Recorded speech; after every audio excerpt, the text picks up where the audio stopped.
commencement and conclusion of proceeding. Proceeding commence कब से होती है और कंक्लूजन उसका क्या निकलता है, ठीक है। इसमें आपको कंसिलिएशन प्रोसीडिंग और आर्बिट्रेशन एंड एडजुडिकेशन प्रोसीडिंग, ये दोनों आपको देखने मिलेगी। ओके, कंसिलिएशन प्रोसीडिंग भी देखने मिलेगी, आर्बिट्रेशन प्रोसीडिंग भी देखने मिलेगी और एडजुडिकेशन भी देखने मिलेगा। कंसिलिएशन प्रोसीडिंग में जैसे मैंने आप लोगों को हमने डिस्कस किया है कि कौन कंसिलिएशन ऑफिसर या कंसिलिएशन बोर्ड, इनका काम होता है जो पार्टी टू द डिस्प्यूट है उसके डिस्प्यूट का उनको सॉल्यूशन निकालना है। उस डिस्प्यूट का उनको क्या करना है, सॉल्यूशन निकाल के देना है, ठीक है। मींस कोई एक सेटलमेंट टॉक देनी, दोनों पार्टीज के बीच में जो भी लड़ाई हुई है उसको सेटलमेंट कराना है। ओके, तो इसको हम बोलते हैं conciliation. When the parties to the dispute are ready to settle their dispute with enforceable talk, the term of negotiation, and they are settled. Yes, we are settled. ये हमारे बीच का सॉल्यूशन निकल रहा है, तो ऐसे में ये आपका मान लिया जाता है यस अब हमारे बीच में सेटलमेंट हो गया, there is no any dispute. Okay, अब आते हैं उसके बाद आर्बिट्रेशन प्रोसीडिंग।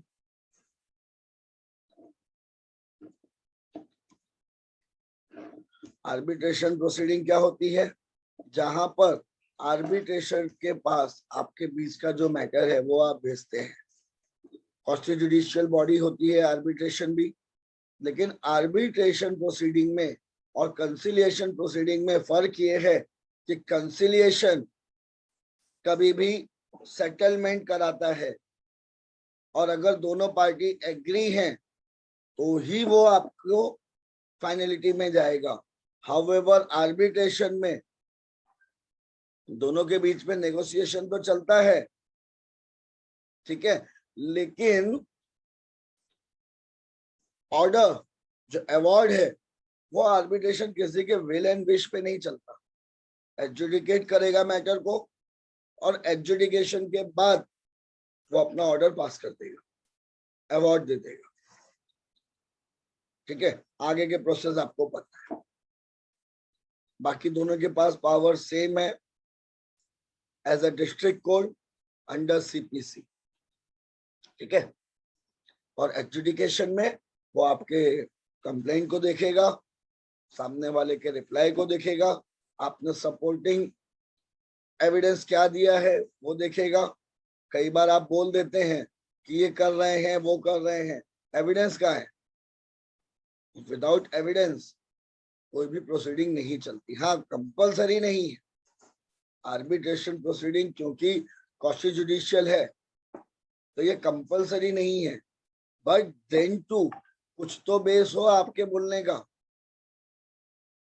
ठीक है। और उसमें अगर आर्बिट्रेटर आपसे एविडेंस मांगता है तो आप उसको अब्यूजिव लैंग्वेज यूज नहीं कर सकते,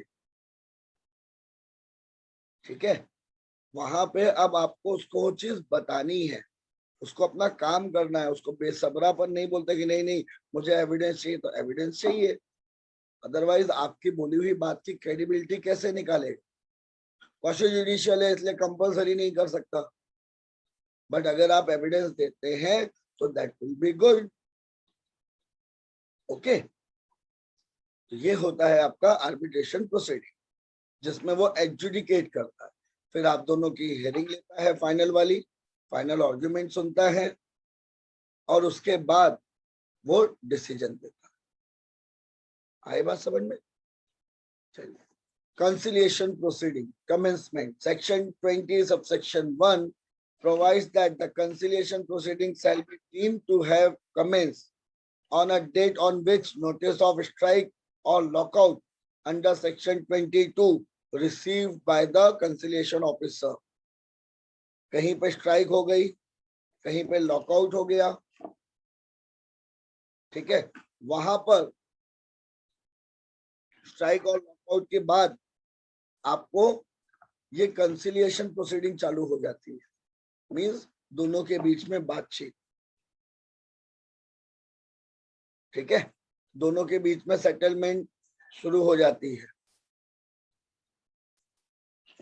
सेटलमेंट के लिए क्या प्रॉब्लम है ये जानना भी तो जरूरी है। ऐसे ही कोई बैठे बैठा है, कोई भी मजदूर स्ट्राइक नहीं कर देता, या बैठे बैठा कोई भी एम्प्लॉयर लॉकआउट नहीं कर देता। लॉकआउट और ले ऑफ में फर्क है। ले ऑफ में जहां पर बगैर विल के, बगैर विश के आपकी कंपनी बंद हो जाए, ठीक है, अनअवेलेबिलिटी ऑफ सोर्सेस की वजह से आपकी कंपनी बंद हो जाए, तो वो कहलाता है ले ऑफ। लेकिन लॉकआउट जहां पर डिसिप्लिनरी एक्शन या अदर कोई चीजों को दिमाग में रखकर आपकी फैक्ट्री को एम्प्लॉयर बंद कर दे, ठीक है, तो ऐसे कंडीशन में जैसे ही नोटिस मिलती है कंसिलिएशन को या कंसिलिएशन ऑफिसर या कंसिलिएशन बोर्ड को अंडर सेक्शन 22, या फिर ये मैटर जिस दिन रेफर किया जाता है कंसिलिएशन बोर्ड को, उस दिन से इसका कमेंसमेंट माना जाता है प्रोसीडिंग का, ठीक है। तो ये अपने आप सुमोटो नहीं होती, कंसिलिएशन ऑफिसर की या कंसिलिएशन बोर्ड की प्रोसीडिंग अनलेस एंड अनटिल या तो अंडर सेक्शन 22 आप नोटिस इशू करिए, बताइए कि भैया हमारी कंपनी में, हमारी इंडस्ट्री में लॉकआउट हो गया है या स्ट्राइक हो गई है, या फिर आप अपने मैटर को रेफर कर दीजिए उसके पास, दोनों पार्टी एग्री होके मैटर को पहुंचा दीजिए। इन दोनों सूरत में आपका ये कमेंसमेंट ऑफ प्रोसीडिंग होता है। Section 22 relates to the public utility service. The first part of a section 20 subsection 1 relates to the conciliation proceeding in respect of public utility service, and second part public utility service or non-public utility service means जो private sector और public sector की कंपनियां हैं वो part 2 में आती हैं, section 20 subsection 1, और फर्स्ट पार्ट में सिर्फ पब्लिक यूटिलिटी सर्विसेज का डेफिनेशन हमने पढ़ा था, the services which are use for the public. जैसे आज के सिचुएशन में प्राइवेट कंपनियां भी ऑक्सीजन पहुंचा रही हैं, तो ये भी इस समय अभी ये पब्लिक यूटिलिटी सर्विस में आ गया है। गवर्नमेंट ने उसको नोटिफिकेशन डाल दिया कि यस इस समय ये आपका पब्लिक यूटिलिटी सर्विस है। उसके पीछे का रीजन सिर्फ छोटा सा ये है कि इस समय जो सिचुएशन चल रही है, अब वो production of oxygen, transport of oxygen, ये एट लास्ट सेक्टर में अभी हमें जरूरत पड़ रही है। It's a kind of a medical emergency. तो ऐसे सिचुएशन में ये सारी चीजों का यूज होना चाहिए। And being as a prudent citizen, अगर आपको भी पता चलता है कि आपके आसपास कोई भी इस तरीके की इलीगल स्टॉकिंग चल रही है, तो प्लीज कंप्लेन करिए पुलिस को और कंसर्न अथॉरिटी को, क्योंकि इस समय ऑक्सीजन और रेमडेसिविर की बहुत बड़े एक उसमें ब्लैक मार्केटिंग हो रही है, ठीक है। तो और उस समय जरूरत होती है पेशेंट को और उनके घर वालों को, तो वो हर चीज खर्च करते हैं। Got my point?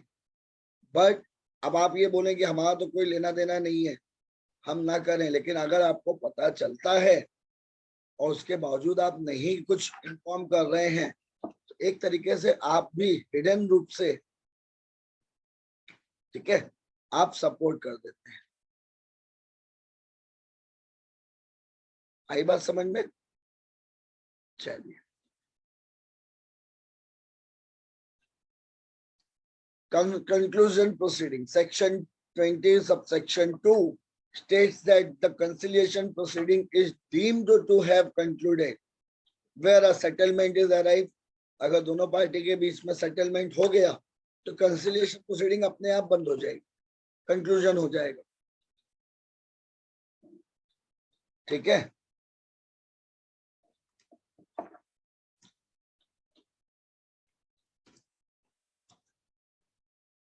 Just a moment.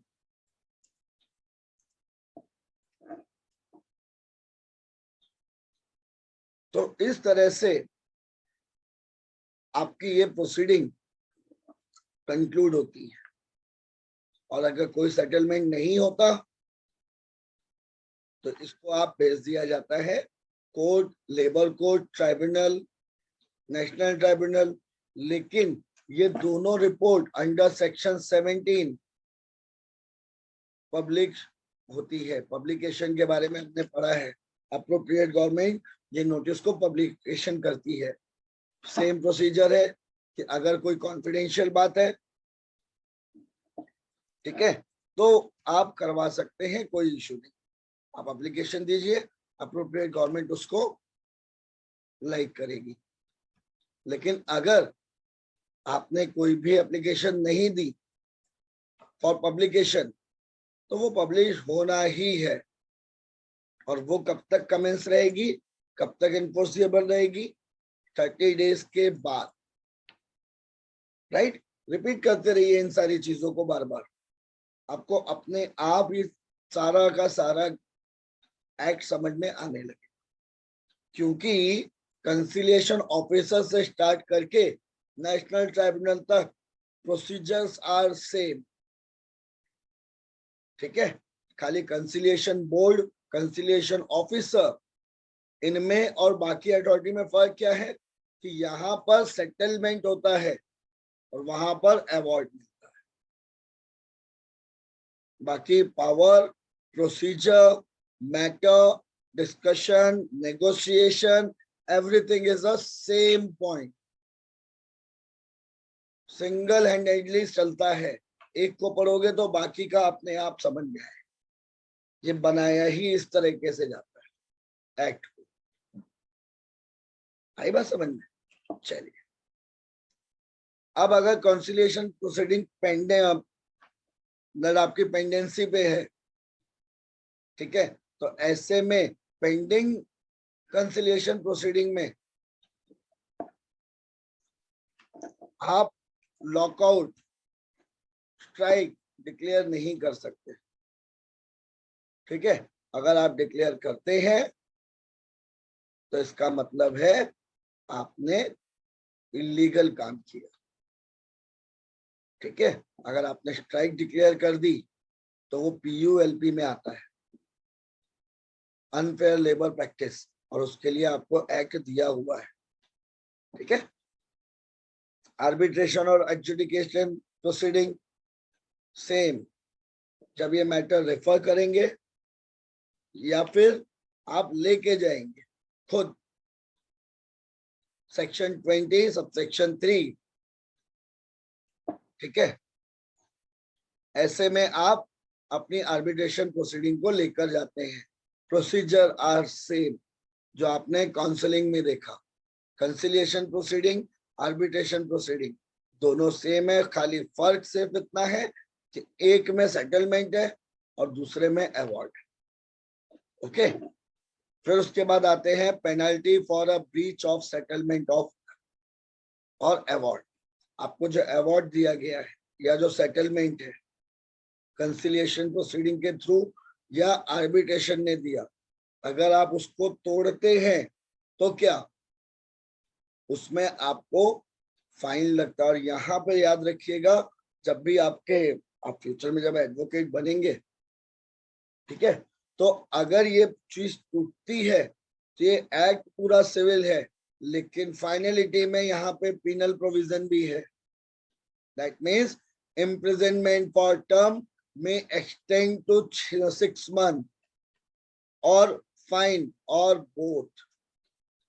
तो पूरी प्रोसीडिंग सिविल है, लेकिन अगर आपने इस अवार्ड को नहीं माना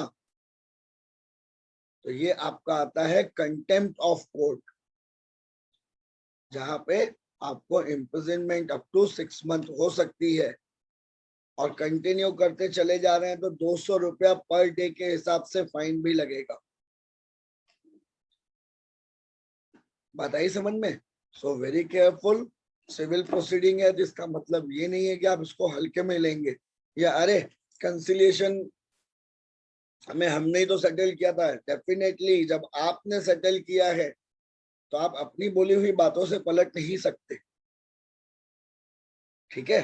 क्योंकि भले ही वो सेटलमेंट करवा रहा है, लेकिन है वो क्वासी जुडिशियल प्रोसीडिंग। वही चीज आपका आर्बिट्रेशन में भी है, ठीक है? फाइनल में आपको दिया है, it has been held that mens rea is not an essential ingredient of a offense under section 29। IPC में एक टर्म आपको ये मेंस रिया बहुत मिलता है, मेंस रिया, गिल्टी माइंड, मीनिंग मेंस रिया गिल्टी माइंड, कोई भी ऑफेंस करने के पहले अगर आपने सोच रखा है तभी वो आप काम करते हैं। तो गिल्टी माइंड से अगर आप काम कर रहे हैं तो डेफिनेटली वो ऑफेंस होता है। बट यहाँ पर गिल्टी माइंड ना भी हो, लेकिन अगर आपने ब्रीच ऑफ सेटलमेंट या अवॉर्ड किया है तो मेंस रिया नहीं देखा जाएगा, आपका एक्टस रियस देखा जाएगा। एक्टस रियस, ACTUS,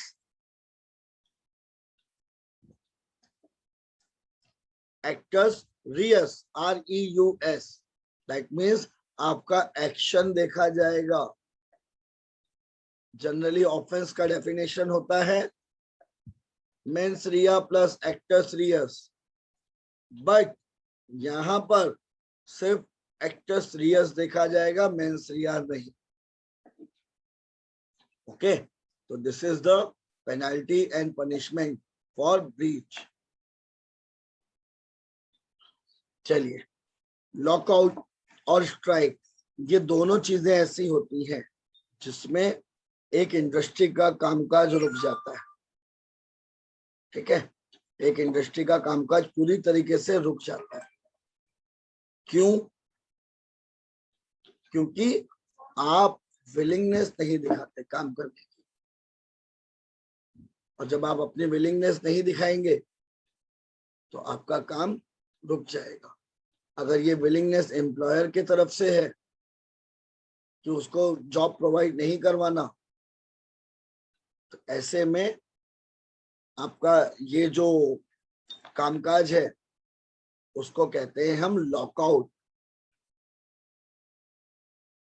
और अगर विलिंगनेस दिखा के आप काम नहीं कर रहे हैं, मजदूर हैं आप, तो उसको हम कहते हैं स्ट्राइक। बेसिक डिफरेंस इन दोनों में यही है। ओके, इसके हिसाब से आपके आगे की बात बढ़ती है। अब हम सबसे पहले आते हैं स्ट्राइक पे। Section 2 subsection Q, strike. A strike is a weapon used by the workmen as a last resort of a process of collective bargaining। Collective bargaining क्या होता है? कलेक्टिव बार्गेनिंग ये होता है कि दोनों पार्टी आपस में मिलकर, आपस में बैठकर चर्चा करते हैं, और दोनों पार्टी अपने अपने पॉइंट को रखते हैं, दोनों बार्गेन करते हैं। इसको हम कहते हैं कलेक्टिव बार्गेनिंग, जब दोनों की बार्गेनिंग को हम एक साथ रखें। ओके, तो लास्ट रिसोर्ट, लास्ट रिसोर्ट ये होता है कि मतलब कंटिन्यू लेबर कोई चीज डिमांड कर रहे हैं और आप फिर उसके बावजूद एम्प्लॉयर ध्यान नहीं दे रहा, ये कहलाता है आपका कि जब कोई सुनवाई नहीं हो रही है तब वो उतरते हैं स्ट्राइक। Got my point? जब उनका कहीं पे कोई भी एक भी सुनने में नहीं आ रहा है, उनके जो प्रॉब्लम्स फेस वो कर रहे हैं लेबर्स, उनके बारे में सारी चीजें उनको जो डिस्कस करनी है, जो प्रॉब्लम फेस हो रही है, ये सारी चीजों को लेकर कहीं कोई एक्शन नहीं लिया जा रहा। तो एज ए लास्ट रिसोर्ट वो करते हैं स्ट्राइक। ठीक है, आपको मेरी नहीं सुननी तो अब मैं आपकी भी नहीं सुनूंगा। तो स्ट्राइक का definition as per industrial dispute act, the cessation of a work by a body of a person employed in any industry acting in combination, काम करना बंद कर दे। ठीक है, कॉम्बिनेशन में होते हैं मजदूरों का, एक से दूसरे से रिलेशन रहता है, एक यूनिट का दूसरे यूनिट का काम एक दूसरे पे डिपेंड होता है, और वो काम करना वो बंद कर, सेसेशन ऑफ वर्क कर दे। और a concerted refusal or a refusal under common standing, common understanding की वजह से रिफ्यूजल ऑफ वर्क कर दें। ठीक है, कि नहीं हमें नहीं करना, सारे मजदूर एक साथ हो जाएं। ठीक है, और एक साथ होने के बाद ये रिफ्यूज कर दें इस काम को, कि नहीं हमें ये काम नहीं करना है, ऐसे में ये आपका माना जाता है that is strike. When all laborers are stop their work